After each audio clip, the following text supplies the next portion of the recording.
There was a girl who, I'm gonna post it here. So basically, I've seen a few of these going around, but I was really triggered by this one. They keep talking about Ukraine and these biochemical labs and all this stuff. And sure, that's true. I believe it. Every single country's got evil darkness demons living in it, not just Ukraine. Russia too. But they're choosing to support Putin because he saved 35,000 children from these biotech labs. And I asked her, I'm like, how can you support this, but then be ignorant to the fact that he's bombing orphanages and hospitals and places where there are children and evacuees in there? How can you support someone who's apparently saving this one set of children, but is killing all of these others? Anyways, the girl started being like, you need to look deeper, you need to research, you need to question things. And then apparently she went on my profile, noticed that I was very spiritual, and commented. She blocked me since, so unfortunately I can't dig up the comments. But then she started being like, well, I see you're spiritual too, you need to ask bigger questions. And that to me annoyed me because, one, you cannot use spirituality to dismiss the human experience. If you do that, you fail. I'm sorry, but if you do not respect the human experience and you don't respect the fact that there are people getting killed and you choose to take sides, you are betraying God. You are betraying your mission, and ultimately you are failing your spiritual ascension. Plain and simple. Second of all, how can you choose to defend somebody who saves one set but then kills a whole lot of others? I don't get it. Where's the balance? You can say so much shit about Zelensky and be for Putin, but you're being so biased, and it's a programming. It's a capitalistic colonization programming. This is what they do. Anyways, I was very triggered, and I was trying to ask her about what the difference is. How can she support Putin in this sense? I understand that. He saved 35,000 kids from this biotech, whatever. I get that. But then how can you dismiss all of the bad stuff he's done? And it goes back to cleansing. Well, they're cleansing the evil. Anytime somebody says anything about cleansing the evil, I automatically know that this is a rhetoric they're using to make people biased for them. So as soon as people, and you'll also notice that the people supporting Putin talk about cleansing evil and they talk about biotech labs. That's their only arguments. And this lady was like, well, you need to do more research, blah, blah, blah. And like, I've done my research. I've also had that experience. I've literally lived that experience. And of course she had nothing to rebuttal, so she blocked me. Which goes to prove my point that they have no idea what they're talking about. Now, am I pro Zelensky? Yes, only in the sense that he is showing Russia for what it's worth and the rest of the world. I don't want to talk about the United Nations and NATO because everyone's got their own demons and shadows, and I know that a lot of these leaders will sell us a hero rhetoric to hide their demon selves. When it comes to Zelensky, the things I like about him is the fact that he basically he stayed back with his officers. He stayed back with his military, with his civilians. Leaders don't do that. Leaders are usually the first ones to run up to their fancy little houses and hide while they have their civilians doing the dirty work, their pawns. The fact that Zelensky became a pawn himself, that tells me that he knows stuff and he is revealing stuff to us. And whether there are biotechs or not, there's a lot of humility and humbleness that comes from becoming a pawn yourself when you could be a leader and have escaped. I also do appreciate that he stayed back, because I feel like if he didn't, that would have given the US more opportunity to come in and start a full-on, more savage war with Russia, which I'm sorry, but if you look at US and Russia's history, they've always wanted to go up against each other, but they could never really go up one against one. They've always had to have somebody in the middle to play tug of war with. Okay, if you look at the mentality of the two of them, they're the exact same, always going up against each other. And there's just so much political crap that goes on between them that they're not honest about, that they're always trying to pinpoint on the other. And this is where we kind of have to be humble and find humility in our own actions and take responsibility for ourselves instead of blaming it on other people. So yes. Also, when it comes to Syria, I'm pretty sure the US and Russia kind of teamed up against Syria. I don't know the whole story, political backbone of that. I am still learning about it, but I know neither of them were innocent in the whole Syria round. I do hope with all of this, I really do hope that people see the truth in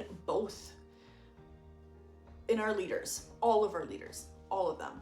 I hope they see and witness and understand that it's always been the leaders versus the civilians. And this is why I don't like it when people take sides of just Ukraine or just Russia, because they end up working perfectly into the narrative of divide and conquer. And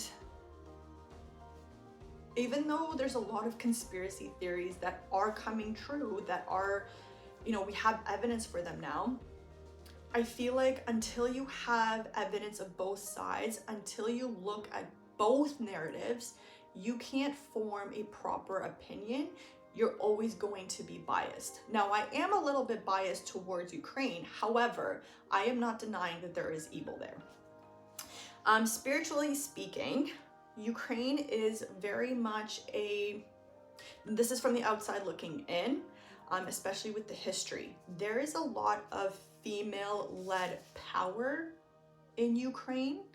And you can see it in the way that the Ukrainian women stayed back and fought with the military, with the way that the grandmothers went out and faced the military. And you can, like, Russia and Putin have been talking about cleansing Ukraine, and Ukraine is a World War II memorial site. Zelensky's also Jewish. Now, people are saying stuff that he's like a fake Jewish, that he's just using that to further his agenda. However, when you have somebody who's a Jewish leader in a World War II memorial site that is literally dedicated to the survival of Hitler and an honor to the people who died under his siege, and then you have somebody with a similar mentality coming out talking about cleansing, those are huge red flags to me. And it kind of annoys me that people don't see those details, but they choose to believe these details found on the internet, like this whole biotech thing. To me, it's more concerning that anybody thinks they have a right to cleanse. As soon as they say, we're just cleansing the evil, that to me automatically means that they're the ones that are evil. And the reason I bring up this and the fact that they are more female-led is because this is literally how colonization started.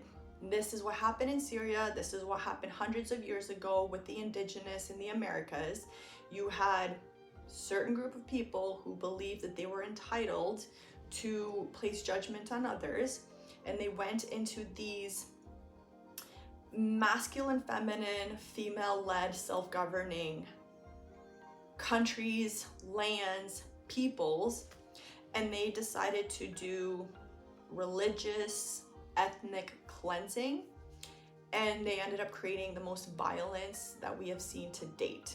So please learn about both narratives when it comes to war. Understand that civilians, we are all just pawns. And what makes you think that Russia and the US are, and whatever other leaders, aren't the ones planning this together? Food for thought. Just food for thought. And I also wanted to bring this up because I being both Bosnian and Serbian and going through the Yugoslavian war, I know how much propaganda people fall for simply because of fear. I also feel like if you support any type of cleansing, you are in a colonized mindset. And if you think only Ukraine has these biotech pedophilia rings, you are choosing to be blind to all of the other leaders, all of the other countries that have the same evil. So if Ukraine is bringing out a lot of evil, sure, great. But please don't forget that that also exists in other places. And a lot of people are using Ukraine as a pinpoint so that we ignore all the other things. So people are talking about this biotech stuff and this pedophilia ring in Ukraine, but no one's talking about Ghislaine Maxwell and the fact that a lot of her clients are leaders, but yet we're so concentrated on Ukraine's evil. And we're so concentrated on Ukraine having these pedophilia rings that we're not realizing that this is quite literally happening all over the world. So stop being biased towards just Russia and Ukraine. Instead, understand that this is just an example of stuff that is happening all over the world. And it happened in Syria. Everybody ignored that. Everybody thought this could never happen to us. Wars always happen in the Middle East, blah, blah, blah. But of course, now a lot more people are talking about the US's involvement there and how US is just as bad as Russia. And this is where I constantly say, choose each other instead of choosing a leader. Leaders are always going to let us down, but it's our civilians, it's us as a community, when we come together against the oppressive leaders, that will actually be able to have more of a change, more of a lasting change, and more of a change that'll impact us for the better. Anyways, I'm going to talk more about that. I didn't expect to talk so much about Russia and Ukraine. That just kind of came out. So I will be doing more episodes on Diaries of a War Child, just because I don't think you guys understand what war really is. You are witnessing it on the news, on social media, through other people's opinions, through your own biased opinions. But until you've actually lived it, you do not understand it. So as somebody who has lived it, who is still healing from it, I will share my thoughts with you so that you realize how much of a programmed, planned game it really is for the leaders.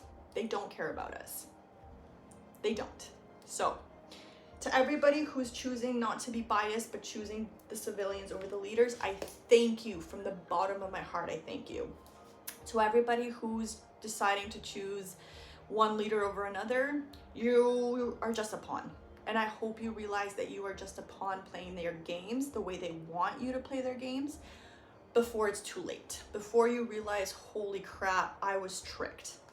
If you guys have any questions about that, if there's anything about my experience as a war child that you want me to talk about, definitely let me know.